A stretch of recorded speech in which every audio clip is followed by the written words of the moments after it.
안녕하세요. 이제 아침 저녁으로 날씨가 제법 쌀쌀해지고 있어요. 오늘 초간단 비건 스프 알려드릴 테니까 잘 보시고 꼭 만들어 보세요.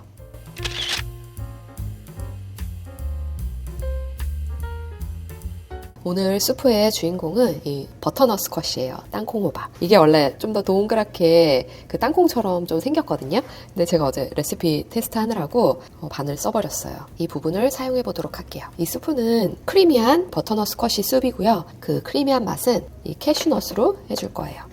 구워지지 않은 생 캐슈넛이거든요. 아마 제 채널을 조금 보셨던 분들은 아시겠지만 제가 비건 요리에 크리미한 맛을 내는데 캐슈를 몇 번 사용을 해왔었어요. 요리에 크리미한 맛을 내는 거에는 이 캐슈를 사용할 수 있고요. 유제품이 상관없으시면 생크림, 헤비크림 있죠. 그걸 사용하시던가 아니면 코코넛 밀크 사용해보시면 돼요. 재료도 간단하고 만드는 과정도 굉장히 쉽거든요. 이 채소들을 오븐에 한 번에 구워가지고 캐슈와 물과 갈아주면 완성이 되는 거예요. 이 버터넛 스쿼시를 자르기 전에 껍질 벗겨주시는 게 좋아요. 뭐 그냥 이런 식으로 벗겨주시면 돼요. 끝부분은 잘라주시고, 자, 이거를 잘라줄게요. 2cm 큐브 정도? 이쪽 동그란 부분에 씨앗이 다 모여 있어요. 그래서 그 부분 자르실 때는 반 갈라서 그 메론 자르듯이 씨 다 퍼내신 다음에 살만 사용하시면 돼요. 네, 약간 너무 씨 부분이라서 제거를 할게요. 너무 크게 썰면 빨리 익지가 않으니까 제가 한 35분 정도 익힐 거거든요, 오븐에. 속에가 다 이렇게 있네. 보통은 이렇게 끝까지 뽕뽕 뚫려 있지는 않거든요. 근데 얘는 조금 특이하네. 좀 버려야겠다. 넘치게 3컵 만들어 줄게요. 이게 이렇게 계량을 하면 속에 비는 부분이 많아서 이게 1컵, 2컵. 보통 이렇지 않거든요. 버릴 게 많네. 3컵. 이렇게만 해볼게요. 그럼 이 정도 돼요. 이거 작은 실팬이거든요. 집에서 사용하는. 자, 양파 1컵. 제가 오늘 이 붉은 양파밖에 없어서 이걸 사용할 건데 사실 이거 사용해도 색에 영향이 가진 않더라고요. 오늘 사용할 강황 이런 색깔이 워낙에 노란색이 강하기 때문에 사실 괜찮아요. 근데 웬만하면 하얀색 양파 사용하시면 좋아요. 됐어요. 이것도 팬에다가 같이. 그다음에 마늘을 좀 준비했거든요. 다져놨을 때 한 2테이블스푼 정도 되는 양이에요. 뭐 한두 테이블스푼 넣어주시면 돼요. 오븐에 구우면 굉장히 맛있거든요. 이제 오늘 중요한 향신료를 뿌려줄 거예요. 향신료도 기름에 같이 구워졌을 때, 볶아졌을 때, 뭐 이럴 때 향이 좀 올라오기 때문에 미리 넣어주시는 게 좋아요. 이 구울 때 같이. 오늘 사용할 향신료는 커리 파우더 블렌드와 강황.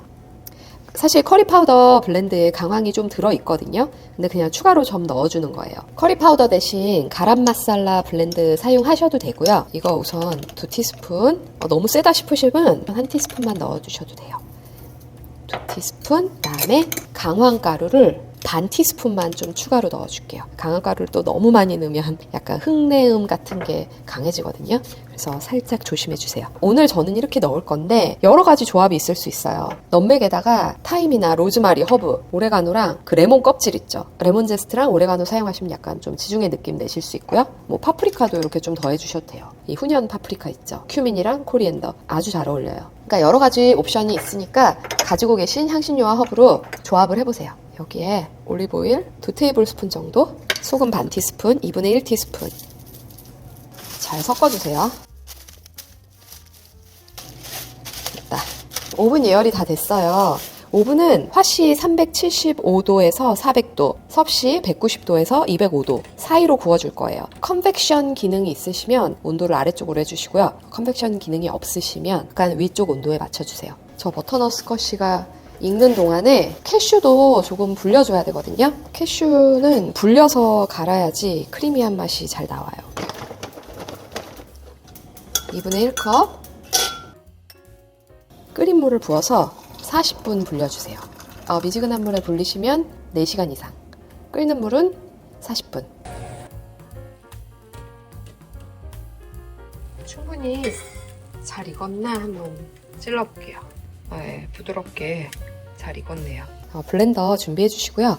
이 불려놓은 캐슈는 물을 다 버리고 블렌더에 넣어줄게요. 먼저 2컵 넣어줄게요. 생강 그 전에 갈아 넣은 거거든요. 반 티스푼에서 한 티스푼 사이 넣어주세요. 너무 많이 넣으면 매울 수 있거든요. 톡 쏘는 맛이 있어서 후추 한 반 티스푼 정도, 구운 채소들 넣어줄게요. 1분 정도 충분히 갈아주시는 거예요.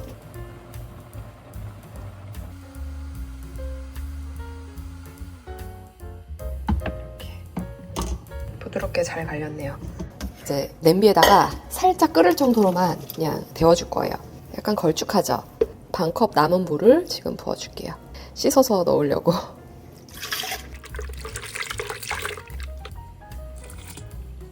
이제 농도가 아주 좋아졌어요. 살짝 끓여만 줄게요. 살짝 보글보글 끓거든요. 이제 다 됐어요. 자, 여기에서 굉장히 중요한 스텝이 있어요. 마지막에 이 산미를 조금 넣어주시는 거예요. 오늘 넣은 향신료와 어울리는 산미는 라임인 것 같아요. 근데 사실 레몬도 괜찮고 레드와인 식초, 화이트와인 식초 이런 거 다 괜찮아요. 100% 라임만 들어간 제품이거든요. 3티스푼이 1테이블스푼이니까 그러니까 2티스푼에서 3티스푼 사이로 넣어보세요. 저는 3티스푼, 그러니까 1테이블스푼 넣어볼게요. 이렇게 하면 맛의 밸런스가 쫙 잡히면서 훨씬 맛이 좋아져요. 맛을 볼게요.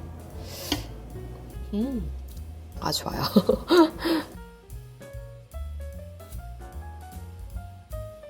같은 종류의 호박에서 나온 건 아니겠지만 호박숲이니까 위에 살짝 장식을 해볼게요. 훈연 파프리카 가루 조금 뿌려주면 또 색깔이 살아나니까 괜찮죠? 이렇게 마무리를 해볼게요. 채소를 오븐에 구우면 이게 수분이 빠지고 맛이 좀 응축되기 때문에 팬에서 같이 뚜껑 닫고 익히는 것보다는 채소들이 되게 맛있어져요. 하지만 뭐 오븐 없으시면 팬에다 하셔도 되고, 그 다음에 이 마지막에 넣은 라임이 정말 밸런스를 딱 잡아줘요. 맛이 너무 조화로워지고요. 지금 전체 만드는데 들어간 소금이 2분의 1티스푼인데 충분히 이 조화로운 맛 때문에 절대 싱겁거나 그러지 않아요. 오늘 영상 봐주셔서 감사하고요. 수프 꼭 만들어 보시고 질문이나 뭐 하실 말씀, 그 다음에 뭐 인사라도 댓글 꼭 남겨주세요.